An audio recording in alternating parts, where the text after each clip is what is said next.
हत्या नहीं होगी, लेकिन अवैध हुआ। 62 में 7 नवंबर 1962 को धर्म सम्राट स्वामी करपात्री जी महाराज के नेतृत्व में गोरक्षा का आंदोलन हुआ था। तत्कालीन सरकार ने गो भक्तों पर गोली चलवाया था। परिणाम गुलाम भारत से आजाद भारत हुआ। लेकिन बात गोहत्याओं की होती बहुत है, लेकिन कार्य रूप में परिणित नहीं हो रहा है। और ऐसी परिस्थितियों में एकमात्र आधार अवलंबन है गाय की सुरक्षा संरक्षा के लिए, कि गाय तो वैसे हमारे 33 देवताओं कोटि देवताओं का निवास स्थल है, लेकिन जो माता के रूप में भारत सरकार गाय को एक राष्ट्रीय गौ माता के रूप में निर्धारित और निश्चित करे, और जहां तक गंगा को राष्ट्रीय नदी भारत सरकार ने घोषित किया, लेकिन उसके राष्ट्रीय स्वरूप के संविधान कानून का सृजन नहीं हुआ। आज भी हजारों नाले गंगा में गिराए जा रहे हैं। तेनरियों का यही इलाहाबाद हाई कोर्ट की बेंच ने हमारे राष्ट्रीय गंगा के संयोजक टीकर माफी हरिचैतन्य ब्रह्मचारी जी न्यायालय की प्रक्रिया को अपनाते हैं। आदेश होता है सचिवों को, डीएम को, प्रशासन को, लेकिन ना तो जितना आदेश का पालन होता है और उस पालन कराने के लिए आवश्यकता है शक्ति की और बाहुबलों की। इस देश में अनादिकाल से शक्ति की पूजा हुई, निर्मल और कमजोर के लोगों की पूजा नहीं हुई। लेकिन आज हिंदू समाज की बात तो होती है, लेकिन शक्ति के नाम पर विभाजित और विखंडित है। जब तक इस देश के लोग संगठित नहीं होंगे, समृद्ध नहीं होंगे, और हम सरकार से या न्यायपालिका से कानून भी बन जाएगा, लेकिन गोहत्या बंद नहीं होगी, गंगा और यमुना निर्मल या पवित्र नहीं होगी। उसके लिए हर व्यक्ति को एक एक गाय पालना होगा। और जिस दिन भारत के लोग गाय पालन करने का कार्य प्रारंभ कर देंगे, तो 6 महीने के अंदर गाय की हत्या पर अंकुश लग सकता है। लेकिन दूध देती है तो गाय की हम सेवा करते हैं, चारा देते हैं, और अगर दूध देना बंद कर देती है तो उसको हम भेज देते हैं, छोड़ देते हैं, कसाई के हाथ में बेच देते हैं। कहेंगे तो अनुपयोगी है, और यही हत्या का मूल आधार है। इसलिए गाय की रक्षा का प्रयोग के तौर पर मानो अगर अपने जीवन में गाय का दुग्ध का सेवन करे, गोघृत का उपयोग करे, गाय के दूध और दही का उपयोग करे, और कृषि कार्य करने वाले किसान जो पर्यावरण को खतरे की स्थिति है, कृषि में अगर गाय के गोबर का कंपोस्ट तैयार कर खाद का उपयोग किया जाए, तो निश्चित है गाय की हत्या पर अंकुश लग सकता है। लेकिन बातें हम करते हैं और प्रैक्टिकल के तौर पर उसको कार्य के रूप में परिणत नहीं करते। निरी नाम के वैज्ञानिक ने 1972 में कहा था, देशी गाय के गोमूत्र में 56 तरह की औषधियों का निर्माण किया जा सकता है। कैंसर और विषैले जंतुओं के विष को कम करने की समर्थ गाय के गोबर या गोमूत्र में है। और अगर ज्यादा दिन जीना चाहते हैं, काल मृत्यु नहीं चाहते, आपका ब्रेन काम करता रहे, तो आयुर्वेद घृतम अगर गाय के घृत का उपयोग करते रहेंगे तो अकाल मृत्यु नहीं हो सकती, आपका जीवन सुदृढ़ और दृढ़ हो सकता है। उदर संबंधी विकृतियों के लिए छाछ का अगर उपयोग करें और दही का उपयोग करें, तो आज पूरा 60% विश्व की आबादी गैस्ट्रिक सी समस्या से आक्रांत है।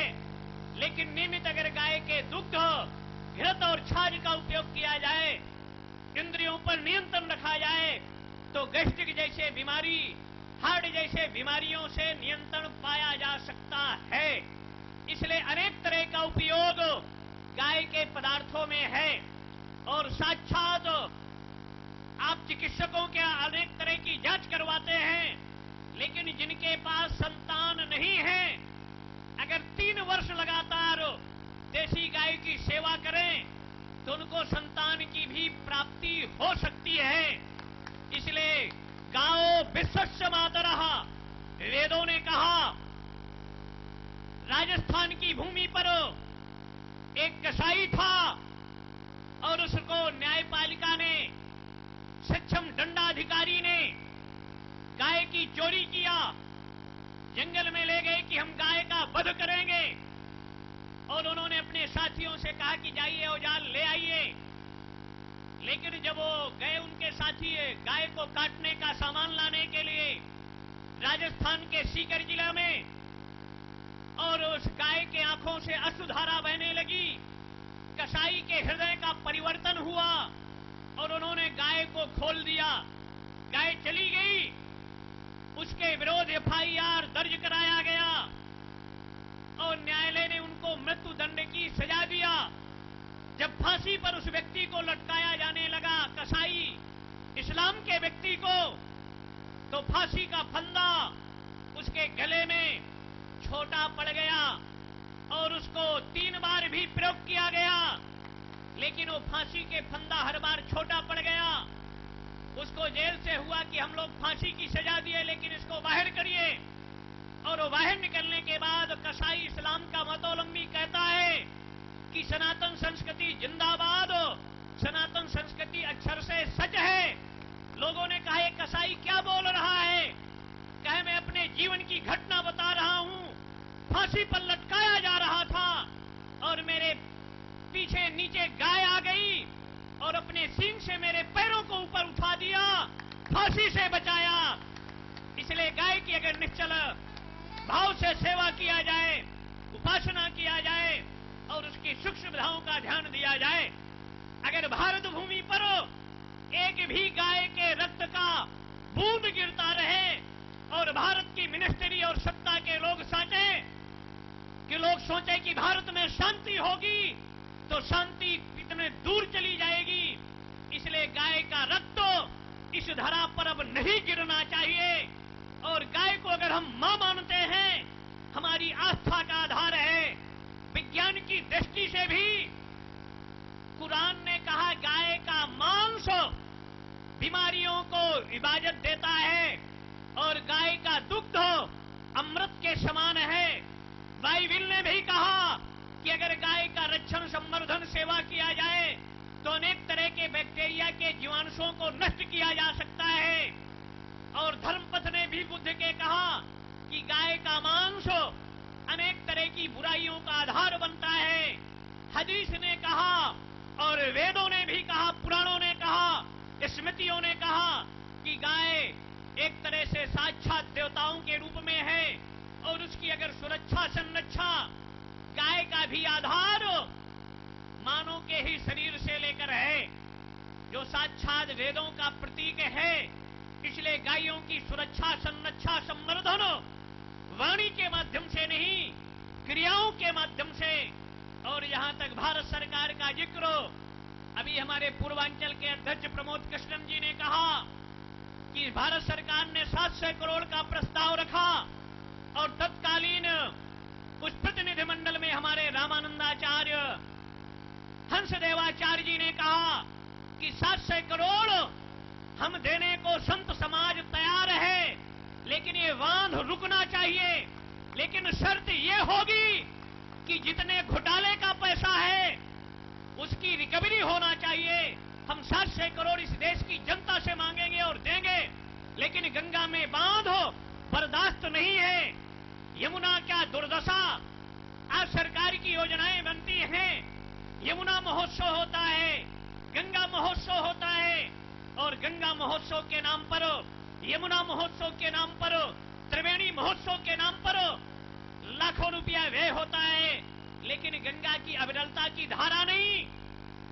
किसी भी नदी का जीवन है अविरल प्रवाह, और अगर प्रवाह को अवरुद्ध कर दिया जाए तो एक तरह से नदियों की हत्या जैसे जघन्य पाप की स्थिति बनती है। इसलिए गंगोत्री से लेकर गंगा सागर तक गंगा की अविरल प्रवाह चाहिए। और अगर बिजली के प्रश्न के नाम पर बांध बनाकर गंगा के वजूद को नष्ट करने को सत्ताएं अगर तत्पर होगी तो सत्ताओं को उसका परिणाम भोगने के लिए तैयार रहना पड़ेगा।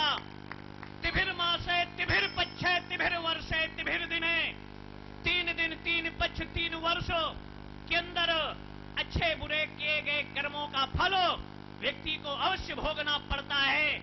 और अगर गंगा के साथ दीपावली के पूर्व गंगा के प्रवाह को अवरुद्ध कर दिया गया और हजारों करोड़ रुपया गंगा के नाम पर बजट बना, आज सरकार कहती हमारे पास पैसा नहीं, हम कहते हैं 1500 करोड़ जो गंगा की अविरलता निर्मलता